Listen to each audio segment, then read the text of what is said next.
Welcome to 2819. I'm Sandra Dimes. And I'm Brian Rohmbacher. And we have a really fun show for you today. Are you ready for it, Brian? Yes, I'm ready and excited. But first, let's have a quick rundown. In RTV 101, Krista will be talking with Hugh Ross, asking about if the laws of physics changed at the fall. And in Give and Take, Jeff Zweerink will be talking with biochemist Fazale Rana about the discovery of proteins in meteorites. I assume it's not cheeseburgers, right, Brian? No, I think it has something to do with aliens or something. I don't know. We'll have to wait and see. First up, though, is Culture Talk. Sandra will be talking with Jeff Zweerink about the ethical concerns of artificial intelligence, which apparently we haven't learned enough about that from watching science fiction movies. So let's check it out.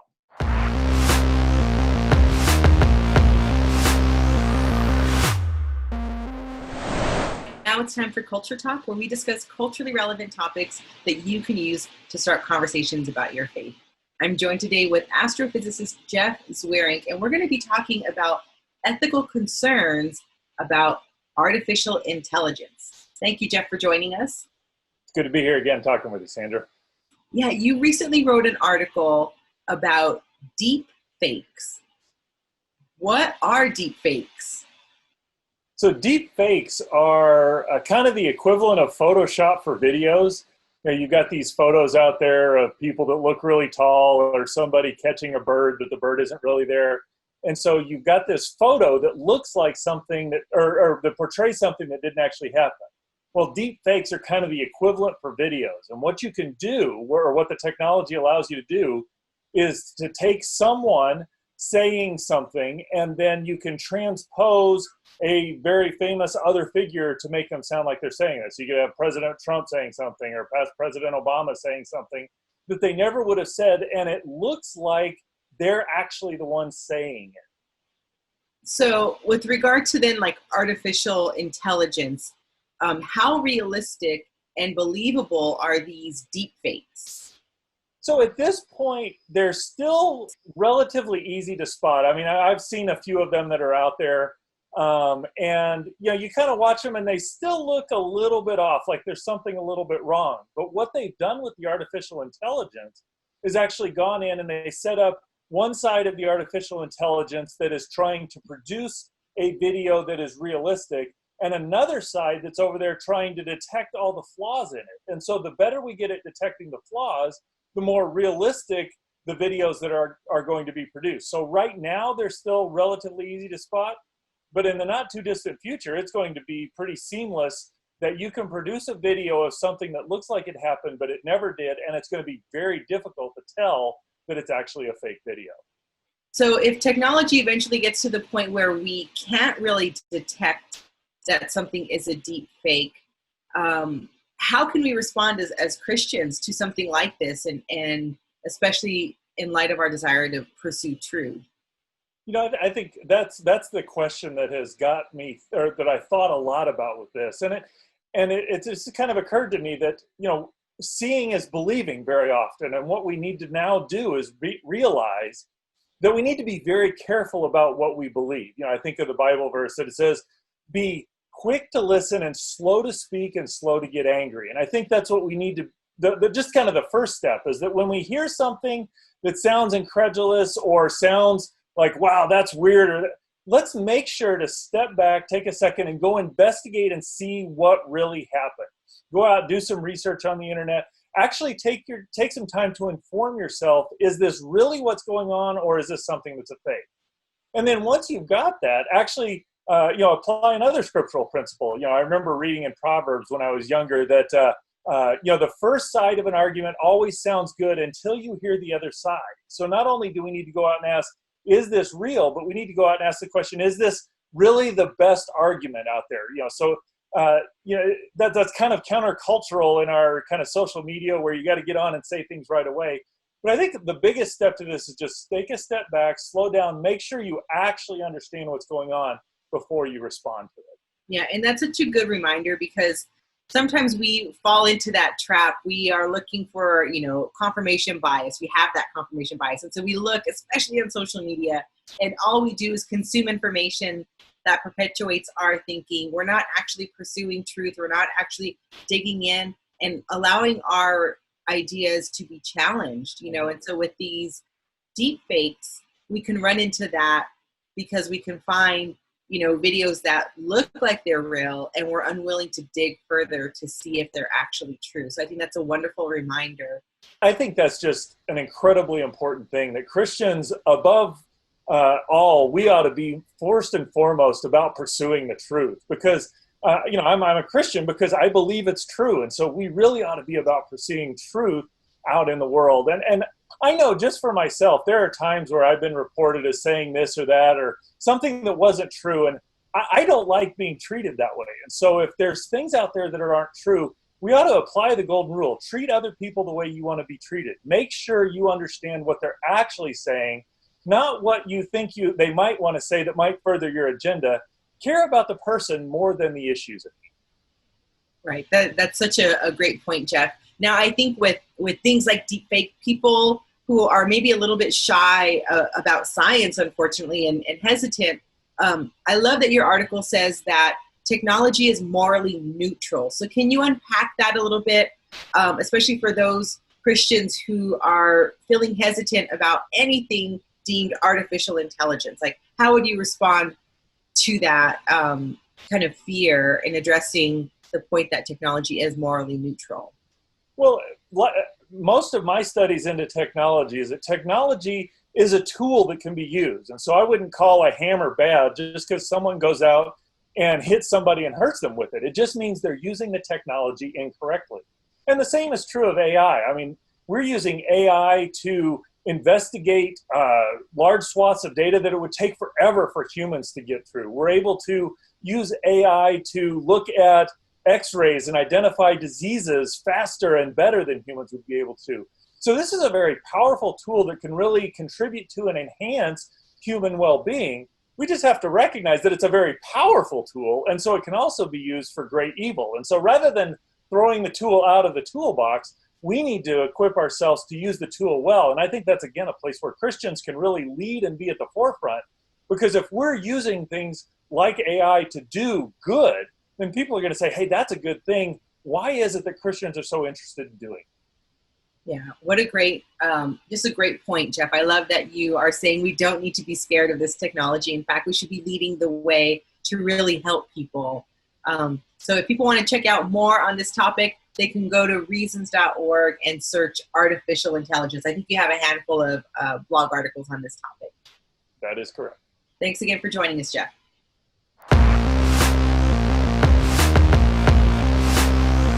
Now it's time for RTB 101, where we discuss practical questions to equip you to share your faith more effectively. And here to help me talk about an important component of our testable creation model is astronomer Dr. Hugh Ross. Welcome back, Hugh. Well, thank you. Glad to have you here. Now, I understand, I'm not a physicist, but I understand that one of the basic assumptions of physics is that the laws of physics are the same at all times and all places throughout the universe. But I also understand that not all Christians agree on this point. So why is that?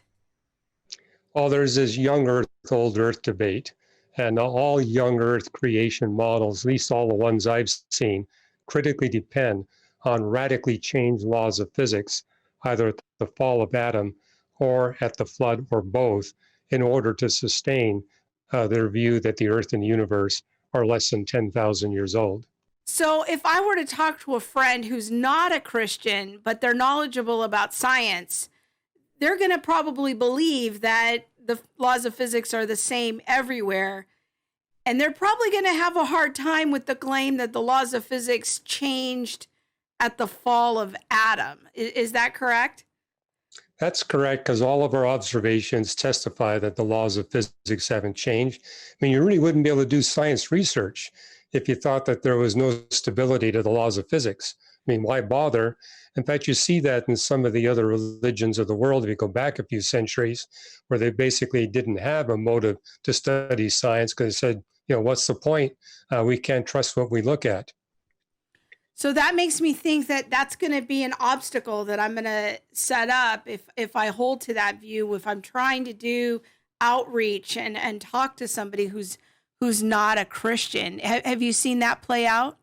Well, especially because we astronomers can measure the laws of physics all the way back to 13 billion years ago, and we can measure those laws of physics throughout the entire extent of the universe, and all of our measurements tell us the laws of physics are rigidly constant.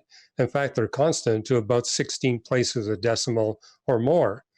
Moreover, I would argue from a Christian's perspective, you're having an issue because repeatedly the Bible tells us that the laws of physics have not changed. Well, yeah, let's get into that a little bit because there is this difference among some Christians. So, from your point of view, what does the Bible have to say about this issue, or anything? Does it say that the laws of physics changed?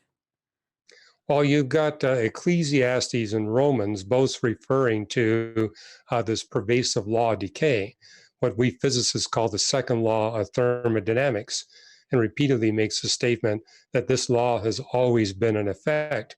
Romans 8, 18 to 22 states that explicitly how the entire universe is subject to this pervasive law of decay.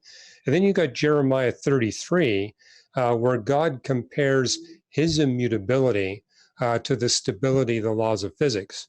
He basically says to the Jews, you change your mind all the time, but I'm a God who does not change. As evidence, look at the laws that govern the heavens and the earth. As they never change, I never change. That's interesting. So, if I'm wondering, do you see this idea of the constancy of the laws of physics actually as providing maybe a positive evidence for the reliability of the Bible? Yes, because the Bible made these statements of the constancy of physics more than 2 millennia ago. And only in this past century have we had the capability of making measurements to see if what the Bible stated thousands of years ago actually was correct. And now we do have the measurements that say, yes, as far back in time as we can measure, as far away as we can see, the physics is exactly the same as what we measure in the lab today. The Bible got it right. And it's one piece of evidence that the Bible has predictive power, the power to predict future scientific discoveries, and always without error. Now, what would you say to Christians who might be concerned that you're really kind of maybe reading too much into the text? Because I know you, and I know that you don't believe the Bible is a science textbook, but how might you respond to, you know what, Hugh? I don't know. I don't know if maybe you're reading too much into the text there. Well, of course, not all the Bible deals with scientific issues, but you do have dozens of long texts in the Bible that deal with creation and science. But here's the counsel. You want to read all those texts. Don't just cherry pick a verse here or there. And so you want to go through the entire content of the Bible where it addresses creation and science, and you see this consistent message. The laws of physics do not change and will not change until God eradicates evil once and for all. And that's obviously a future event. So when we're talking to our non-Christian friends, you don't see any inherent conflict between believing in the constancy of the laws of physics and scripture. And actually that could maybe even be a positive case that we could put forward to our non-Christian friends about the reliability of the Bible. Yeah, a lot of non-Christians are surprised to discover that the Bible teaches that God reveals himself without error through two books, the book of nature and the book of scripture. So the Bible itself repeatedly exhorts us to study the book of nature in order to learn about the truth of the realm of nature, but also about God and his attributes. And so we would anticipate from a Christian worldview perspective, both books will be completely coherent. So let me ask you this, Hugh. How well established is this idea that the laws of physics have been constant throughout the universe and throughout its history? Is that pretty well studied, or maybe give us some insight into that? You'll actually find several hundred research papers because scientists are eager to put this to the test. And many are hoping that we measure, say, to the 20th place of the decimal, we're going to discover a new law of physics that we didn't realize was there. So yes, the scientific community does believe that the laws of physics are constant. Our measurements prove it, literally to 16 to 18 place of the decimal. But the reason why they keep putting this to such a rigorous test and want to go the 19th and 20th place of the decimal, they're wondering if there's a law of physics we've overlooked because we've not been doing this kind of research to sufficient depth. Well, thanks, Hugh. This has really been a fascinating conversation. And I want to encourage people. This discussion was based on an article that Hugh posted on his blog. You can go check that out. Just go to reasons.org and search for today's new reason to believe.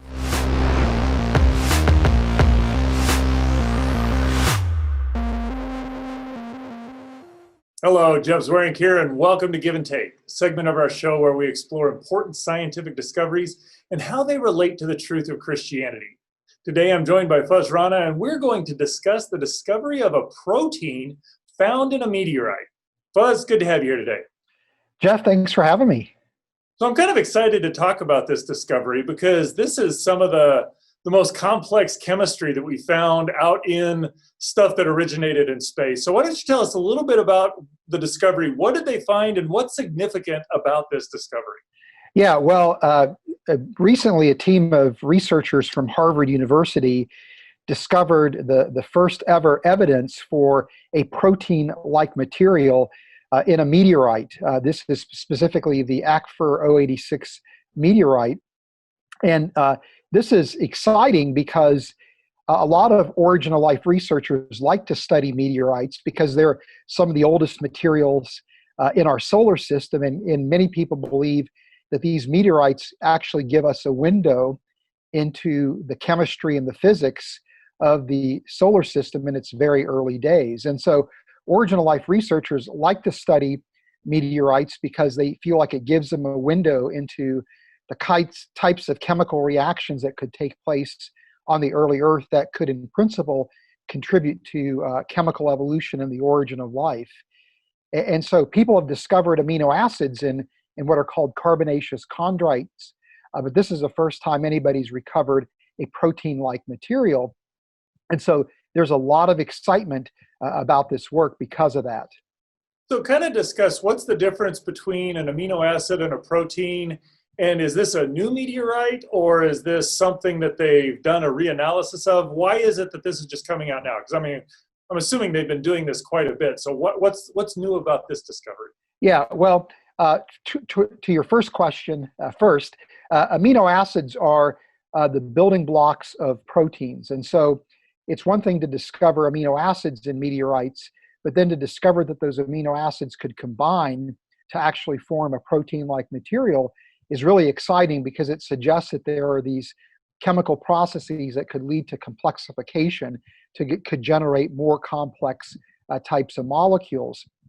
Now, this particular meteorite is of interest because it's known as a CV3 class of a carbonaceous chondrite, which means that it's undergone virtually no metamorphosis since its formation, no chemical or physical change, which means that it's giving us a pristine window into what was happening at the moment that the solar system formed, or maybe even a window into what was happening in the solar nebula that led to the formation of our solar system. But what these researchers did to isolate this protein is develop a completely different way of extracting the meteorite. So instead of using the typical approach, which is to expose the meteorite at 100 degrees Celsius, or the boiling point of water, or near the boiling point of water, for 24 hours, what they did is a room temperature extraction using a particular type of solvent that would much more likely get water-insoluble materials, and therefore they were able to isolate the protein by using a different type of extraction method. So they've taken a meteorite that is unreacted, if you will. So it gives us a look at what's going on very early. And they found something that looks protein. So, I mean, amino acids, those can be relatively small, few atoms in a molecule. But the fact that you've got these, I presume there's a chain of these amino acids, that's what makes the protein-like substance. So this is pretty advanced chemistry in that regard, correct? It is, and it's kind of an interesting molecule because it consists of essentially what would be called a copolymer, means it was made up of two different amino acids, basically glycine and hydroxyglycine, which are actually two of the most simplest amino acids. And they are kind of linked together into chains that are on average about 16 amino acids in length. But then those two chains would associate into a duplex, and then there was like this iron oxide complex attached to the ends of the chains.